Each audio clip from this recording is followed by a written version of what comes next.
चलिए दोस्तों, भोजपुरी रिव्यूज में स्वागत है दोस्तों। आज दिनेश लाल यादव को फिल्म बताने जा रहा हूं जो कि यूपी बिहार में बवाल मचा रही है। चलिए बताते हैं कौन सा फिल्म है। उससे पहले मेरे चैनल पर नए हैं तो मेरे चैनल को सब्सक्राइब कर दीजिएगा और साथ में बेल आइकन दबाना ना भूलिएगा। हाँ दोस्तों, मैं बात कर रहा हूँ निरहुआ हिंदुस्तानी 4 3 के बाद 4 आ चुका है, जो कि वो फिल्म यूपी बिहार में ट्रेलर बवाल मचा रही है दोस्तों। बताते हैं यह कब रिलीज होगा दोस्तों।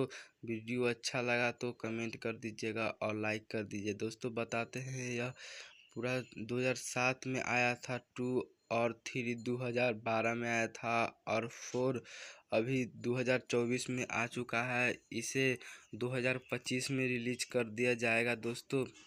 मैं बात करूँ कि इसका चर्चा ढेर सारे शहर में चल रहा है और इसे सिनेमा घर में कब लगाया जाएगा, चलिए सब बताते हैं दोस्तों। इसे सिनेमा घर में 2025 को लगा दिया जाएगा और इसे ढेर सारे पैसा ट्रेलर में कमा चुके हैं। मिलते हैं अगले वीडियो में। थैंक्स, इतना ही।